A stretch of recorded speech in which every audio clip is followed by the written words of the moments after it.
के जगह में धब्बे A B C D E टूलवा है वो क्या है वो सम षटभुजाकार है। तो ये देखिए एबीसीडी जब षटभुज होता है जैसे 120 डिग्री होता है ये तब 120 डिग्री होता है तो आपको नाम दिया होगा वो आयत BCEF कहाँ होते हैं BCEF ठीक है। ईदू अब हमको E120 पता है आपको, हमको इसका हमको चौड़ाई मालूम है, इसका हमको लंबाई निकालना है।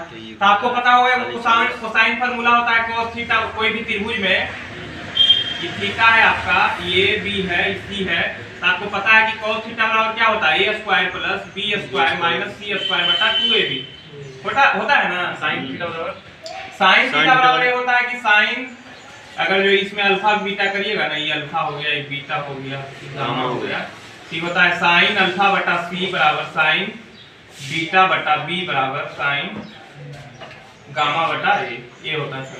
या फिर सी बाई साइन अल्फा बराबर बी बाई साइन बी, कुछ भी कर दीजिए। सी वाला फार्मूला हो गया ना जी।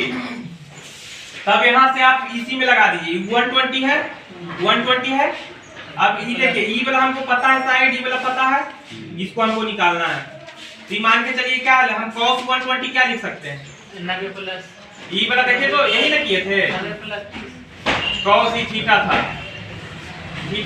तो cos थीटा जो दोनों साइड में हमको देल रहता है उसके बीच का कोण यहाँ पे है, तो cos 120 इज इक्वल टू उसके बगलवा वाला दोनों का जोड़ कर देना है स्क्वायर का, a square plus b square.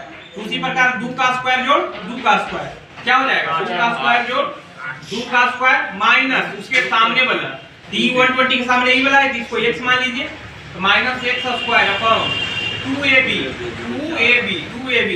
2 into 2 कर देंगे तो 2 मतलब अपना 8 cos 120 का वैल्यू बताइए हमको -1/2, तो -1/2 बराबर ये हो जाएगा आपका 8 माइनस x स्क्वायर बटा 8, ये आपका 4, तो x स्क्वायर बराबर 12, तो x बराबर 2√3।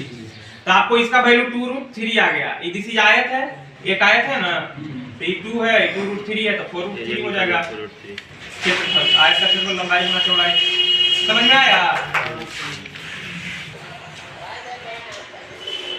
संख्यात्मक मान बराबर है।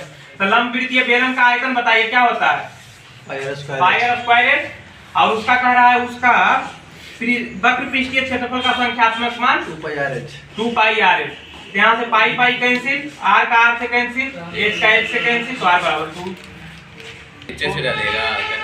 हम नया क्वेश्चन डाल रहे हैं, तो देखे सब इधर तक है, उधर तक डाल देंगे रोज ऑप्शन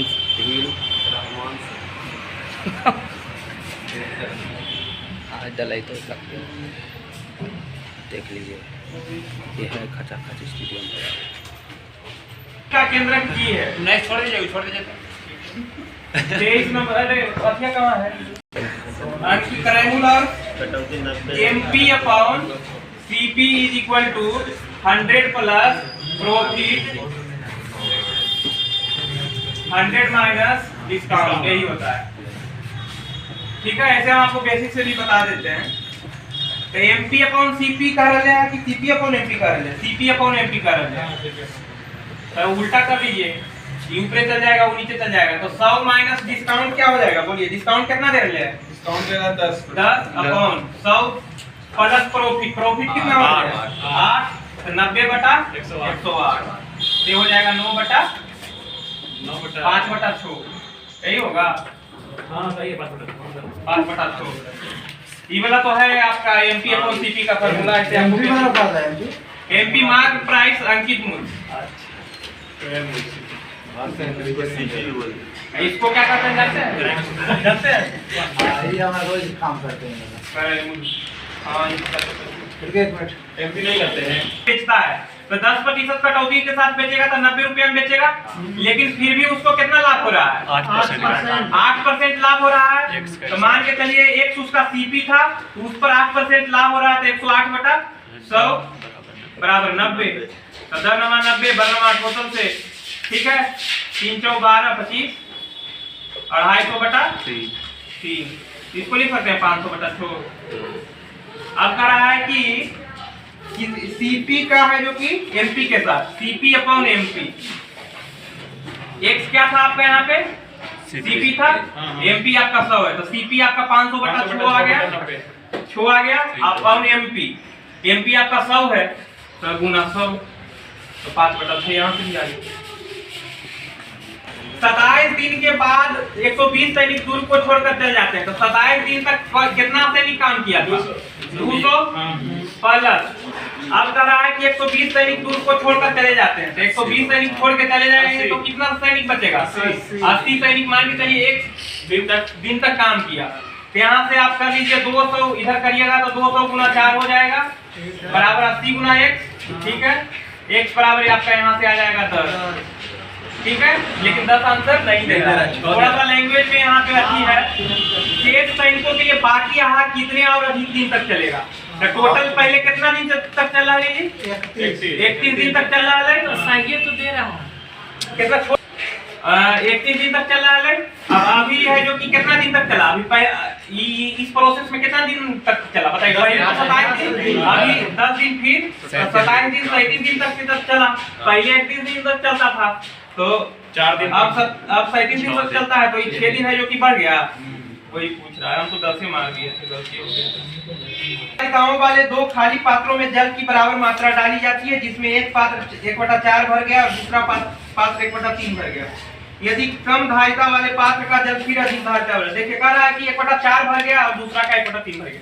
मान के चलिए एगो कंटेनर ले लीजिए आप। ठीक है इसका 12 लीटर इसमें क्षमता है। एगो कंटेनर ले लीजिए इसमें 3 लीटर क्षमता है। पूरा भरेंगे तो 3 लीटर इसमें 9 लीटर इसमें भरेंगे तो 12 लीटर। अब कह रहा है कि जल की बराबर मात्रा डाली जाती है जिसमें एक पात्र 1/4 भरेंगे। इसका 1/4 भरने के लिए कितना हमको डालना पड़ेगा बोलिए 3 लीटर हमको ऐड करना पड़ेगा। इसका हमको 1/3 भरने के लिए कितना लीटर 3 लीटर। तो वही बोल रहा है कि दोनों में बराबर शुरू में डाला गया जैसा बोला हम वैसा कर दिए और फुलफिल भी कर रहा है। इसका 1/4 भर गया इसका 1/3 भर गया। अब कह रहा है इसमें जो छोटका में जो डाले थे 3 लीटर उसका भी इसमें डाल दीजिए। इसमें कितना हो गया 6 लीटर 6 लीटर हो गया तो 6 लीटर इसमें है। टोटल कैपेसिटी 12 लीटर है तो 6/12 1/2 12 9 कैसे लिए 12 9 कर लिए थोड़ा सा सेंस भी लगा है। एलसीएम से भी आ जाएगा आपका। हाँ एलसीएम से भी आ जाएगा एलसीएम से नहीं आएगा एलसीएम से तो 12 आएगा। अरे अब मेरा दिमाग लगाया कह रहा हुआ सब 64 को क्रमशः 4 6 9 से छोड़कर विभाजित करना। 4 6 9 मतलब कि अगर हम उससे घटा दें जी तो है जो कि संख्या पक्का डिवाइड कर देगा। 140 में आप 4 घटा दीजिए तो 136। 176 में आप कितना घटाइएगा 6 घटाइएगा तो 170 और 264 में आप कितना घटाइएगा 9 घटाइएगा तो आपका कितना हो जाएगा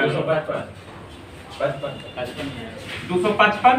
तो कह रहा है कि आपको सबसे बड़ी संख्या खोजना है तो 17 2 85 34 में खोजना है। तो 34 से तो कभी डिवाइड नहीं होगा क्योंकि 5 है। 85 से डिवाइड भी नहीं होगा 136 कभी नहीं होगा। 2 से भी कभी नहीं डिवाइड होगा 255 17 है वो है जो सबसे डिवाइड हो जाएगा। मध्य पदों का योगफल 110 है।